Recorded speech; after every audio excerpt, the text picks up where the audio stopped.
en nuestro tiempo de Megilat Eja, hoy, en este día miércoles, para poder encontrar un espacio donde poder compartir el estudio de este apasionante escenario que ronda el Jurban, la destrucción del Bet HaMikdash. Fundamentalmente hablamos de la primera destrucción del primer Bet HaMikdash en los tiempos del profeta Jeremías.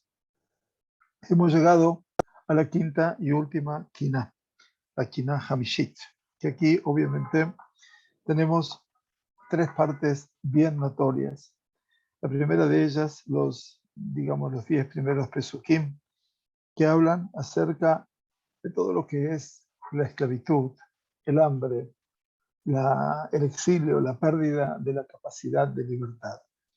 En la segunda parte, otros 9 pesukim, 9 versículos, nos hablan acerca de cómo el enemigo obviamente se aprovechaba del esclavo, los tormentos que sufrían, obviamente, y todo el uso indiscriminado de los cuerpos de los hebreos para maltratarlos. Y por último, los últimos 4 pesukim, que son las 22 letras que conforman el escenario de nuestro Aleph Bet, la plegaria en la cual le pedimos al Kadosh Baruj Hu, como en cada Tisha B'Av, Ashivenu, Hashem Eleja, Ben Ashuva, haznos volver hacia ti, oh Dios, cosa que ha quedado eternizado cada vez que retornamos la Sagrada Torá al arca en los días de Shabbat. Ashivenu, Hashem Eleja, Ben Ashuva, haznos retornar hacia ti, oh Hashem, para que podamos volver. Y así es entonces como esta quinta elegía que vamos a compartir ahora en un instante, la tenemos para verdaderamente comprender lo que fue el sufrimiento atroz del exilio. El exilio no solamente físico, sino también el exilio, la diáspora espiritual. A veces no se sabe cuál de los dos es peor. Para muchos de los comentaristas, el exilio físico es un exilio que prácticamente es insoportable desde la perspectiva de la enajenación, del sufrimiento que provoca el destierro, el salir de la propia tierra. Para otros comentaristas, el galut hanefesh, el exilio del alma, es un galut tremendamente peor, ya que eso lleva al pueblo de Israel no solamente a perder su tierra, sino a perder su propia identidad. Y entonces allí es donde estamos hoy, en esa coyuntura, para poder comprender eventualmente qué pasa en ese exilio que, si bien fue de 70 años, marcó a fuego a la descendencia posterior del pueblo de Israel en cuanto a su pérdida de valores no culturales, sino la pérdida de valores de la fe, de la creencia del pueblo judío. Y por otro lado, si tuviéramos ahora que llevarlo a multiplicar ese tiempo después de la destrucción del segundo Bet HaMikdash, cuando el exilio ya no es 70 años, sino son 2000 años que nos tocan vivir a nosotros en este ahora siglo XXI todavía, donde el pueblo de Israel todavía habita en la diáspora, si bien, gracias a Dios, hay casi una mayoría de judíos que vive aquí en Medinat Israel, en el Estado de Israel. Comenzamos entonces ahora este relato de estas 22 letras, que de 22 pesukim, perdón, dije 22 letras, estoy cometiendo un error, de 22 pesukim que no están ordenados por el Aleph Bet.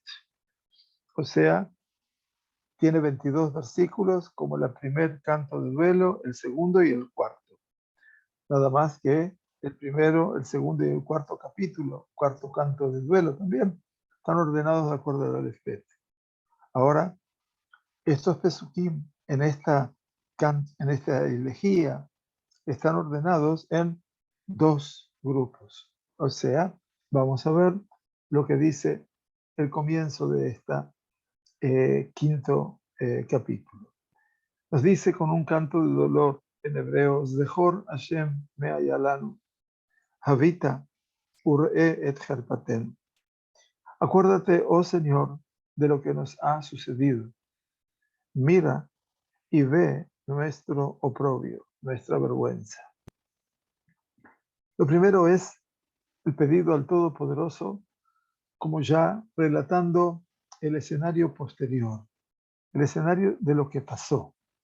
Y entonces en eso que pasó, lo vivido se mantiene obviamente tan presente en la retina, en la memoria del pueblo judío, que ahora se dirigen al cielo, más allá de que sienten la distancia, la lejanía y tal vez el alejamiento del Todopoderoso del pueblo de Israel. Zechor Hashem me'ayalanu, recuerda. El recordar significa prestar atención debida. También significa poder observar, poder mirar detenidamente. Me'ayalanu quiere decir, ¿qué nos ha sucedido? Por favor, observa eso que nos ha sucedido. Y por eso insiste el versículo en en el segundo mistiquio, 12 mistiquios que hablan eventualmente para rescatar y volver a acentuar la idea, habita uree et jerpaten. Ahora detente a observar y mira lo que es el oprobio, lo que es la bajeza moral a la cual fuimos llevados, frente a lo que representa la existencia del pueblo judío en su tierra en los tiempos del Bet HaMikdash, que era obviamente, como lo traducimos en la plegaria, Beit Tif'artenu, la casa de nuestra gloria. Entonces, pasamos a la descripción. Nahalatenu ne'efja lezarim, batenu lenochrim. 12 mistiquios, dos partes tiene el pasuk. Una viene para reforzar la idea de la primera. Nahalatenu ne'efja lezarim. La herencia nuestra ha pasado a extranjeros, a manos de extranjeros. Es decir, nuestras tierras, nuestras casas, ya han dejado de ser propias.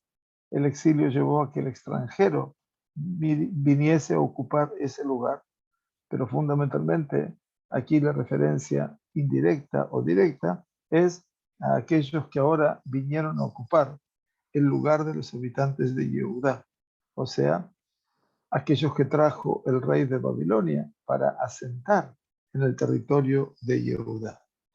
Así lo había profetizado el profeta que es el autor, a quien le atribuyen la autoría de esta Megilá, que es el profeta Irmiau. Así decía Irmiau en el comienzo de su profecía, en el capítulo 6. Venasabu batehem la'acherim sadot benashim yachdav. Habrán de pasar esas casas a los otros, los campos y las mujeres en conjunto. Quiere decir, sabíamos que el triste destino de lo que es el Galut representa no el abandono de la tierra, sino que esa tierra quedará en manos definitivamente del enemigo, obviamente, y ese enemigo se hará potestad en la tierra. Por lo tanto, de última instancia, no hace mucho tiempo atrás, hace una semana atrás, en el día de Shabbat, leemos Perashat Kitabó. Y cuando leíamos Perashat Kitabó, nos decíamos y mirábamos el texto, comentábamos con las personas de la Keilah, cuántas de las cosas que están escritas en Kitabó forman parte de un escenario tan real, tan palpable como lo vivimos en la Megilá. Así como dice, nuestra herencia, la herencia nuestra ha pasado a ser de extranjeros, nuestras casas a los de tierra extraña. Batenu lenochrim, nochrim son los que provienen, los que vienen de otra tierra.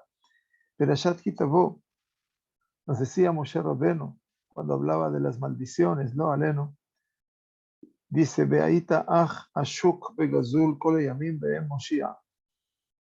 Serás extorsionado, opresionado y también robado todos los días y no habrá quien te salve. Así decía Moshe Rabbeinu el Shabbat pasado. Bait tivne velot teshev bo. Vas a construir una casa, pero no la vas a habitar. Kerem titá velote jalelen. Habrás de plantar una vid, eventualmente, pero tampoco podrás ni siquiera hacer su inauguración. Terrible. Lo que prácticamente el concepto, lo que Perashat Kitabó acerca, lamentablemente, en el destino del pueblo judío. Cosas, realidades que se han visto, que se han encontrado, lamentablemente, en los días del exilio. Ni que hablar del exilio mayor, por supuesto. Versículo 3 nos dice el Naví, Yetomim ha'inu ve'ein av, imotenu que almanot.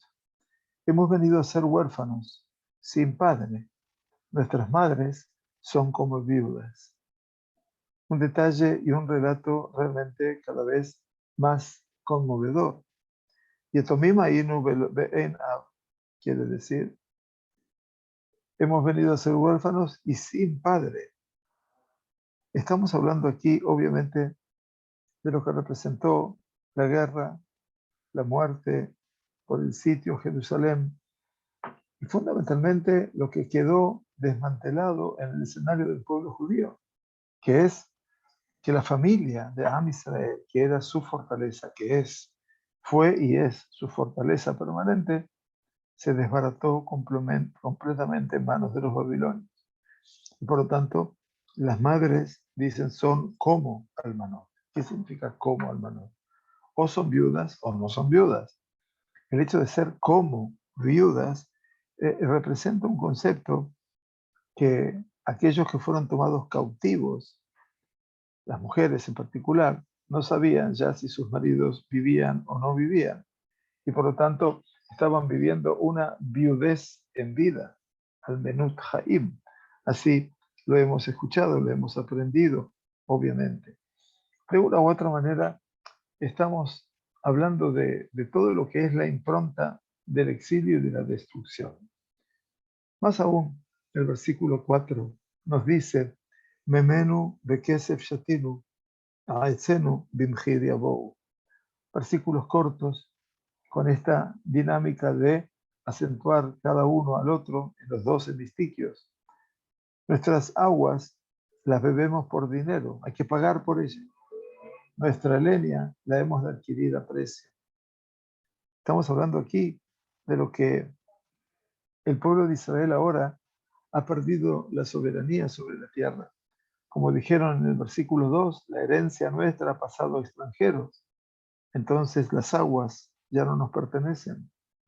Y entonces, de momento que el enemigo ha desalojado al pueblo de Israel de sus herencias y en su lugar se la dio a los extranjeros, obviamente, aquellos que eran los verdaderos dueños tuvieron que pagar a esos extranjeros un poco por el agua y otro poco de las aguas de los pozos, por supuesto, y otro poco también por la leña que eran de sus propios árboles eventualmente y que ahora pertenecían a ese mundo de extranjeros que ahora vienen a tomar posesión de la tierra.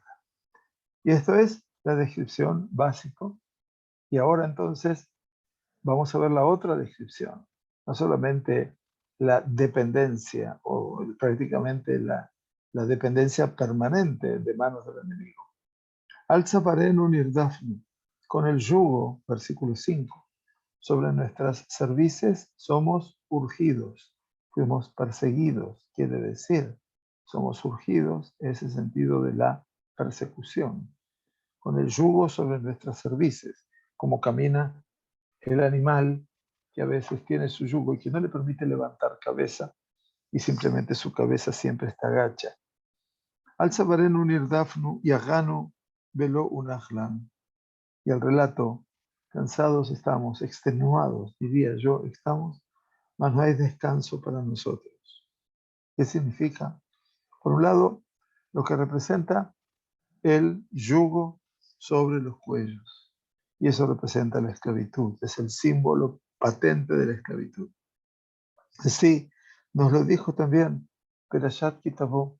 Lamentablemente, este último Shabbat, decíamos en la Tojajá, en la amonestación, en la reprimenda que hace Moshe Rabbenu, Be'avadeta et oyeveja asher yeshalejenu Hashem bach. Y habrás de servir a tu enemigo que Hashem habrá de enviar hacia ti, Berraab u Betzamá, con hambre, con sed, u Be'airom, desnudez total, sin ropas, u Bejoser kol, y con la carencia total de todo. Benatán Aol Barzel al Zabareja. Y habrá de imponer el Todopoderoso ese yugo de hierro sobre tu cuello. Así, obviamente, hablábamos también de que Irmiau criticaba, ¿no?, a los reyes que se quisieron rebelar con B larga contra el rey de Babel, cuando Irmiau advertía al pueblo judío, Bet asher lo iten et zabaró be'ol melech Babel. ¿Cómo habría de caer a filo de espada aquel que no habría de poner su cuello o el yugo sobre su cuello del yugo de Babilonia?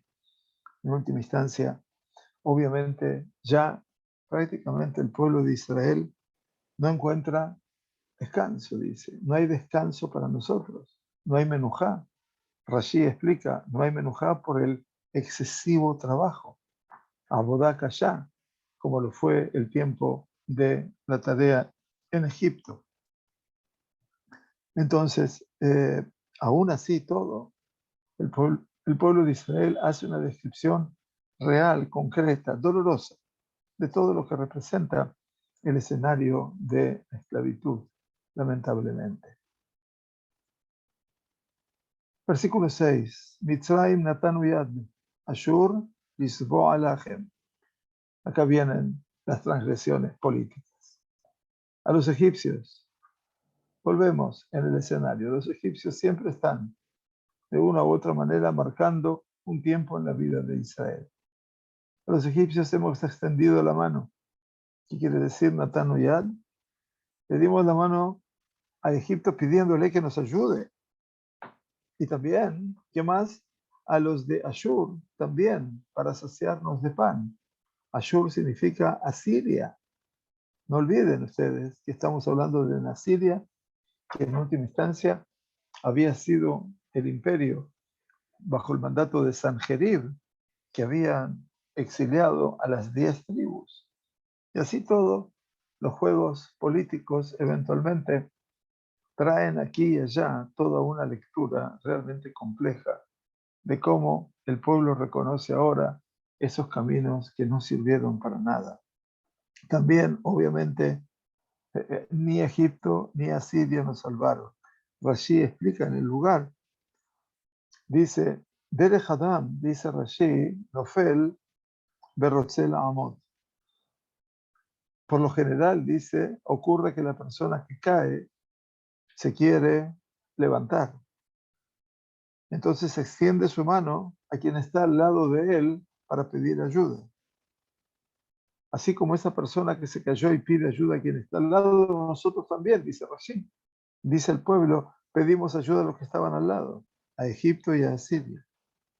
Y obviamente se está refiriendo aquí el profeta Irmiau, como les contaba permanentemente, a hechos, obviamente, que habían ocurrido todavía en los tiempos del reinado de Yehuda. Y esto es el escenario previo a la destrucción.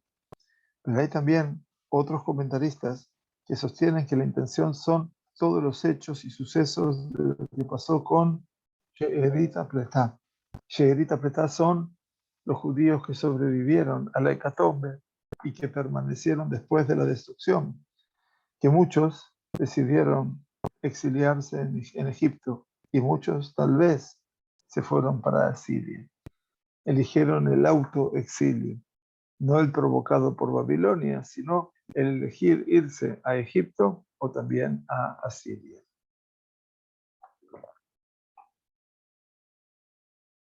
Y así entonces nos dice el versículo 7, Abotenu jateu be'enam, va'anachnu avonotehem sabalim. Triste, real, nuestros padres pecaron, pero ya no existen. Y nosotros cargamos con sus iniquidades. ¿Qué estamos hablando? Estamos hablando no de una afirmación del profeta, sino que estamos hablando aquí de una argumentación del pueblo que quedó en Yehudá. Estos sostienen que también antes de la destrucción de Jerusalén, dijeron, como explica el profeta Yirmiyahu en el capítulo 31, Abot Achlu Boser, los padres comieron la comida en estado de descomposición, Beshine Banim Tikhena, y los dientes de los hijos se echaron a perder. O sea, yo como padre comí la comida en mal estado y el que sufre las consecuencias es mi hijo. Eso piensa la nación, eso piensa el pueblo. Los padres fueron culpables y nosotros, obviamente, los hijos, son los que sufren las arbitrariedades o las elecciones de esos padres que lamentablemente, obviamente, cometieron pecados. Pero la realidad es que no es así. Porque en la Sagrada Torá aparece también el concepto, ¿sí? Poket avon avot albanim al shilishim ve'arribeim. El Todopoderoso recuerda el pecado de los padres sobre los hijos, hasta la tercera y cuarta generación. Pero eso es lesson hay. Y entonces, aquí ya los jajamim trajeron a cabo una discusión muy profunda, pero respondieron y dijeron, no hay ninguna contradicción entre las palabras de la Torá y las palabras de los profetas, tanto Irmiau como Yehezkel. Tanto Irmiau como Yehezkel que demostraron y reprendaron, hicieron una reprimenda, perdón, y amonestaron a sus congéneres y dijeron que Ish be'abono yumat, quiere decir, no se va a decir más ya que los padres comieron comida en estado de descomposición y los dientes de los hijos se han echado a perder, sino pusieron una verdad por sobre todos y es Ish Bejet o Yumat. Cada cual habría de morir como responsable de su propia iniquidad. Porque, y entonces explicaron los Jajamim.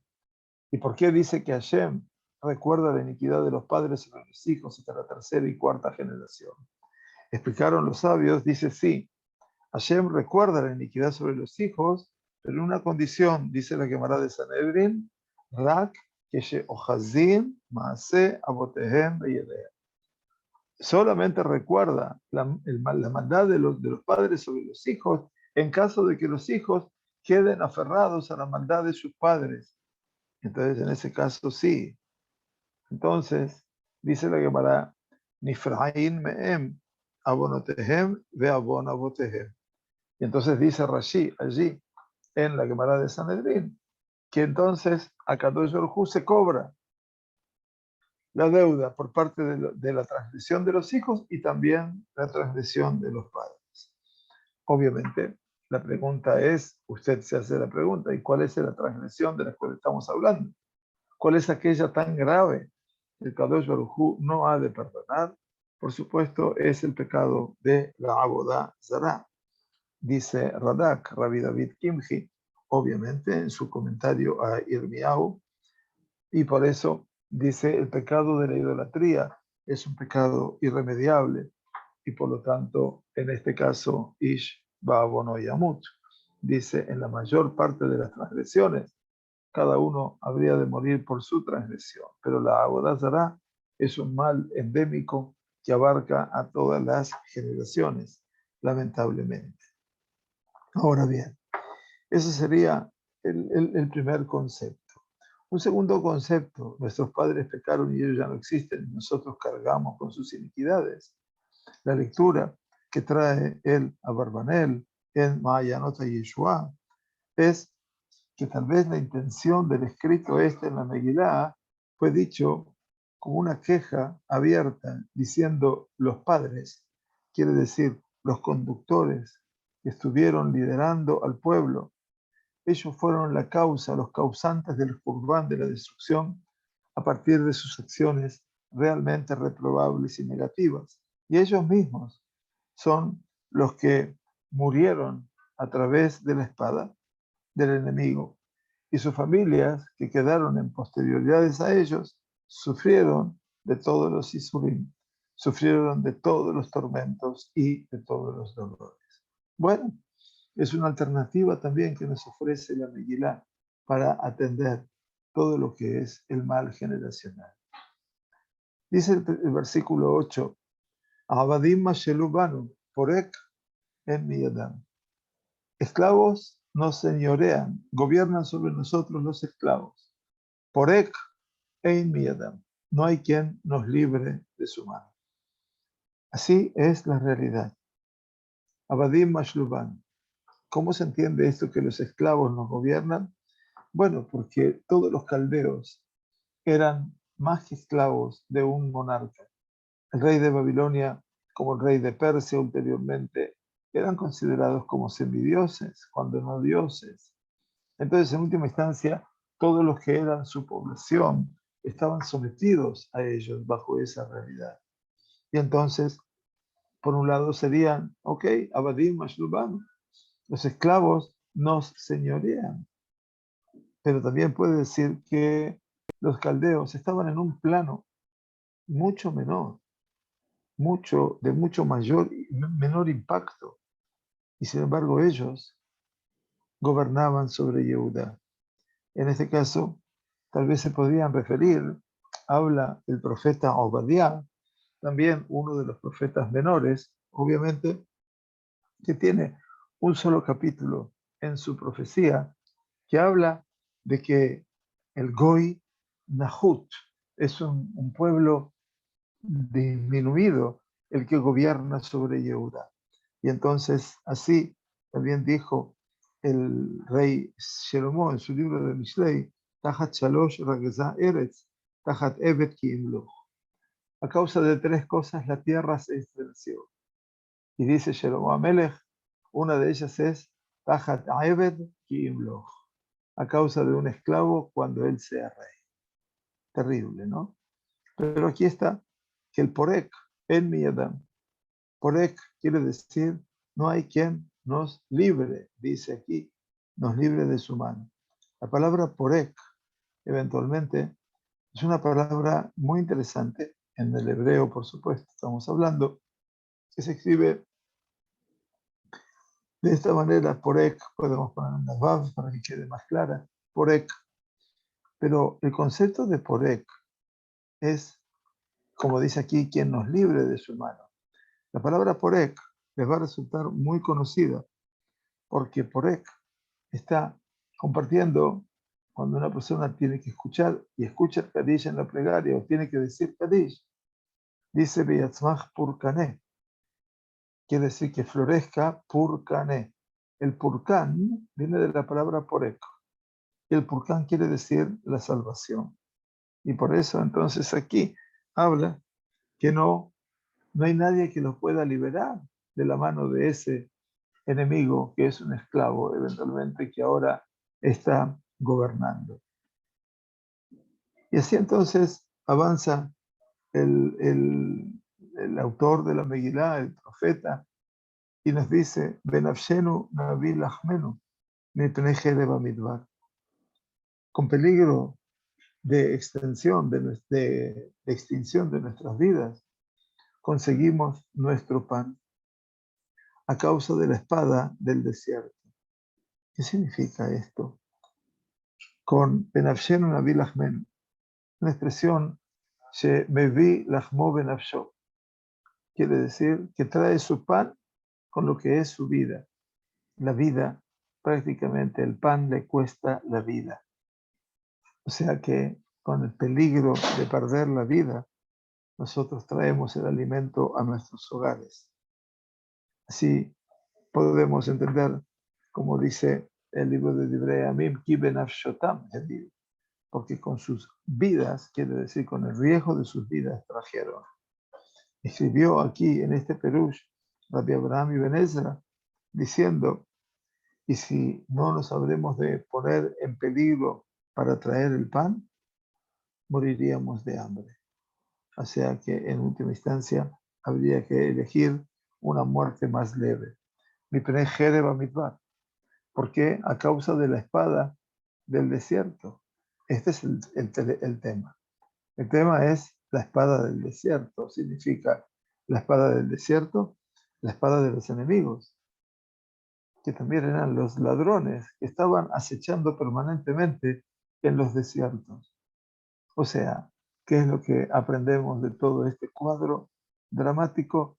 Aprendemos simplemente o desgraciadamente que la situación del pueblo hebreo en el exilio es una situación no de abundancia, de plenitud, sino una situación realmente compleja, difícil, cuando no desgraciada.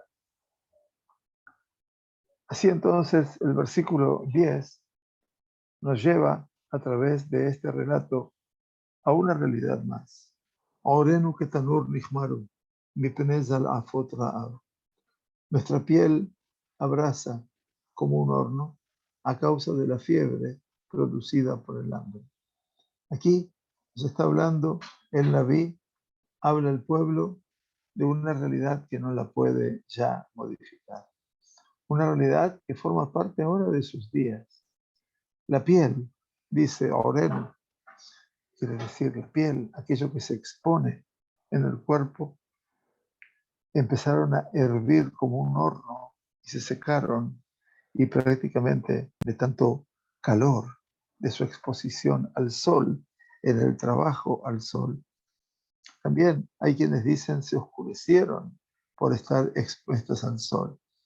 Por lo tanto, aquí vemos, ¿no?, como si estuviéramos recorriendo todavía la etapa de el Galut Mitzrayim también, ¿no?, del exilio de Egipto, donde Am Israel trabaja a sol y a sombra prácticamente en las afueras, permanentemente los hombres lejos de sus hogares y bajo un sol quemante, ardiente. Esta piel entonces se quema, se oscurece o se cambia como el fuego.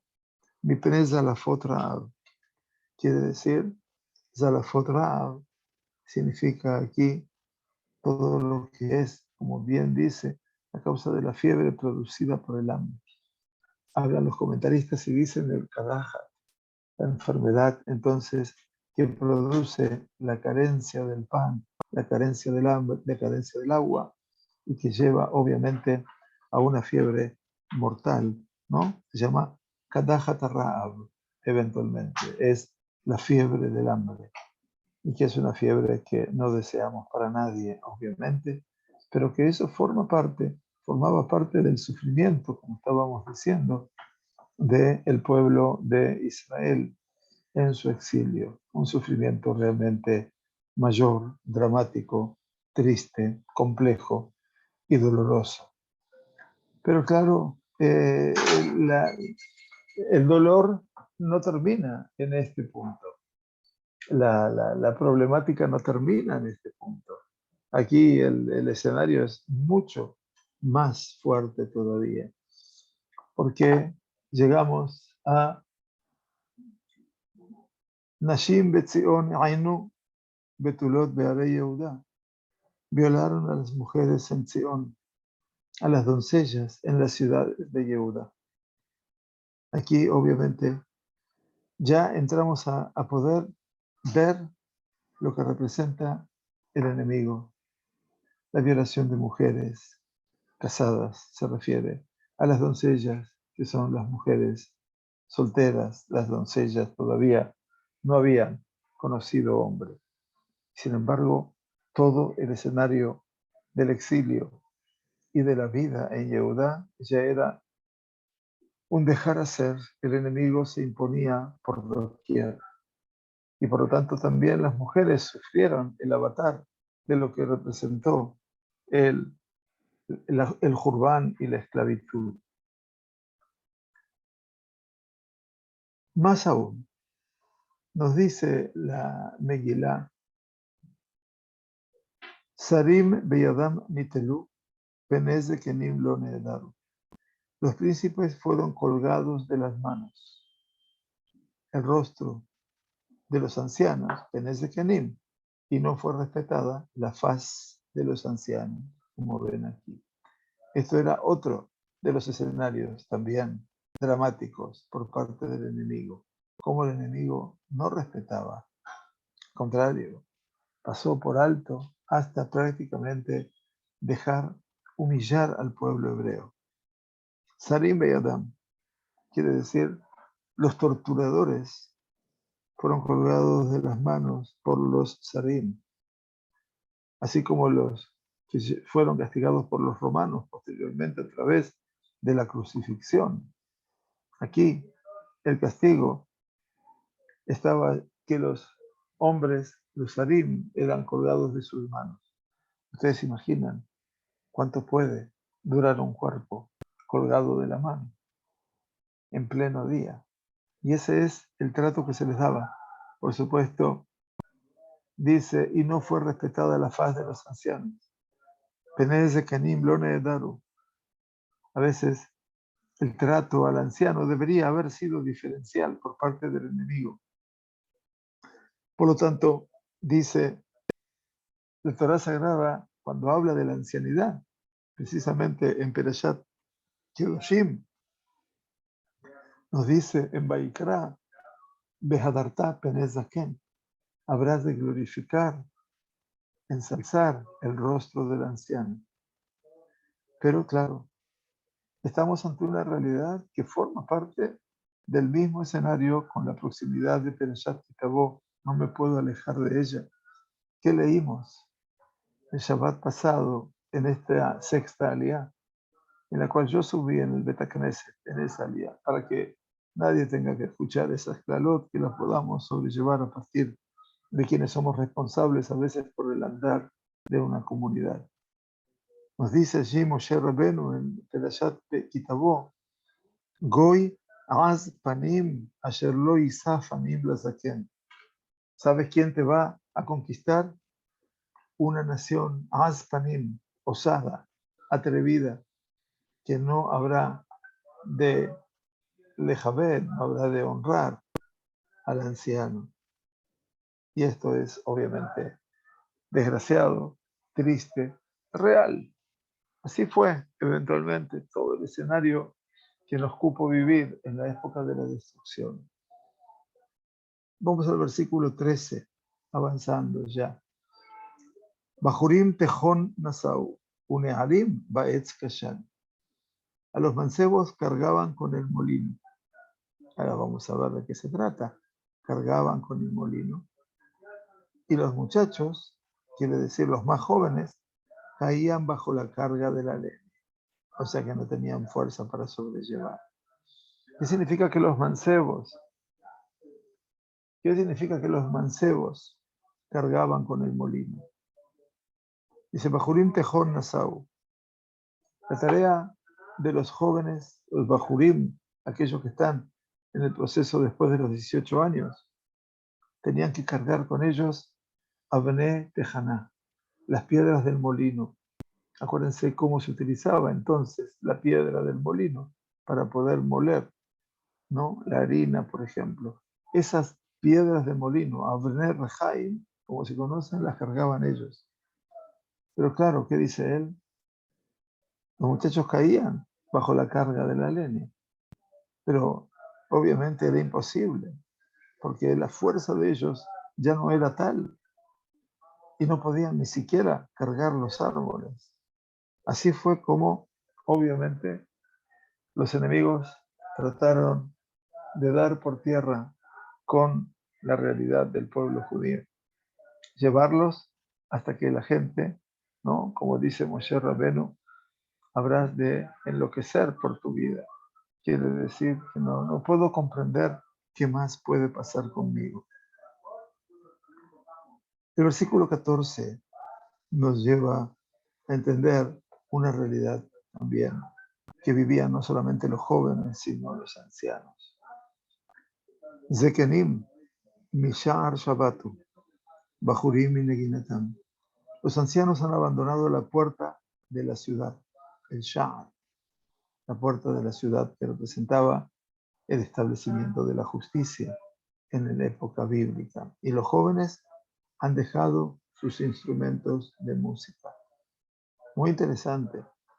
Quiere decir que así como los ancianos, que son los jueces, ya dejaron de estar estando sentados en la puerta de las ciudades para juzgar al pueblo y ocuparse de todos los temas inherentes a las relaciones comerciales y familiares. Así lo hemos estudiado en Megilat Ruth, cuando Boaz fue a hablar con el probable Goel, con el probable redentor de Ruth, delante de la puerta de los ancianos. Allí fue, delante de la puerta de los ancianos. Pero Bajurim también dice, y los jóvenes, cuya excelencia ¿cuál era?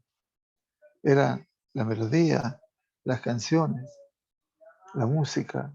Hay muchos comentaristas que dicen, aquí se refiere a los leviín, a los levitas, aquellos que con su música inundaban la presencia de Dios en el Bet HaMikdash.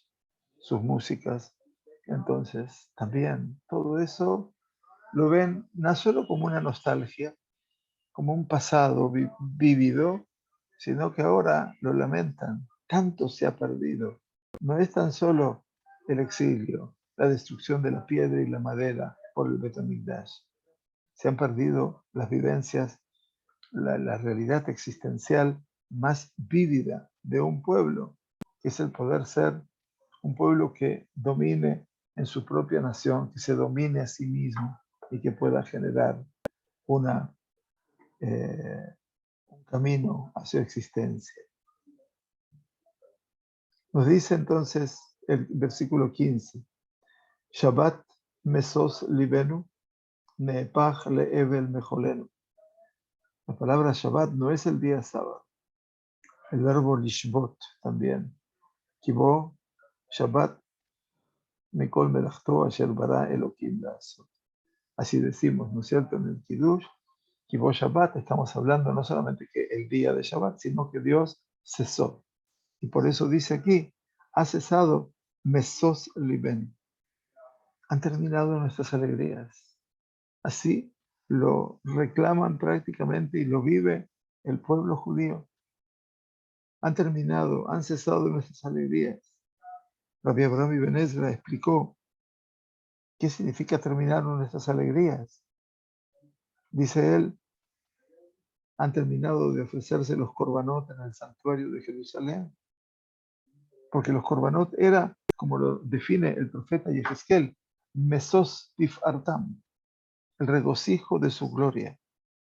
Y por eso, ya que no tenemos ya alegría más y ha cesado la alegría, me'epach le'evel mejolenu. Quiere decir, dice el versículo 15, se ha convertido en duelo nuestra danza. Triste, ¿no? Dramático. Nuestra danza se ha convertido en duelo. Por eso dice que en el momento el pueblo de Israel ya pierde toda esa convicción. Cada mañana nosotros decimos el Teilín 30 y decimos allí, Afachta mispedi lemachol li. Afachta mispedi lemachol li. Tú has transformado mi duelo en majol, en júbilo, en danza.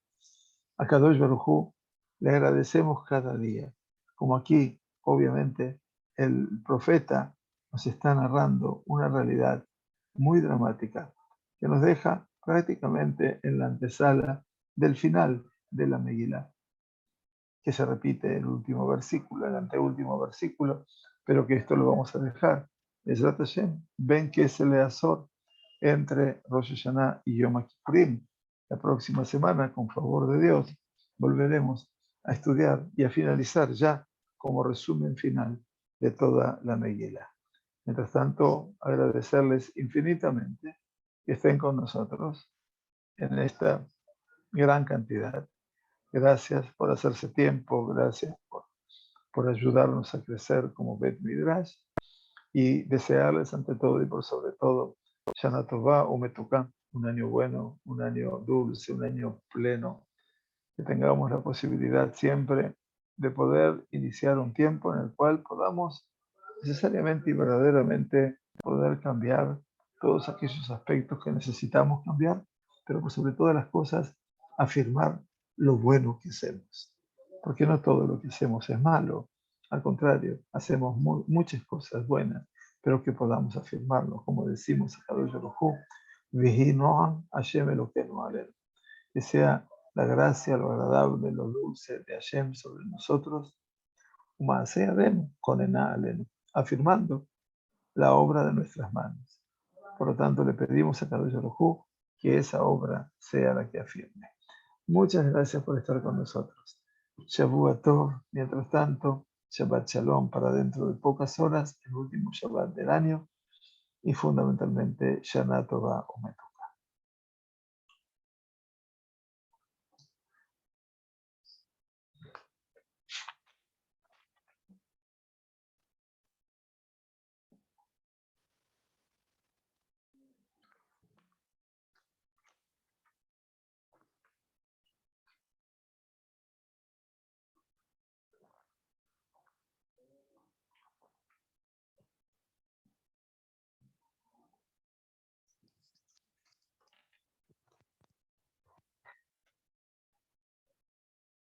Shabbat Shalom. Muchas gracias a ustedes.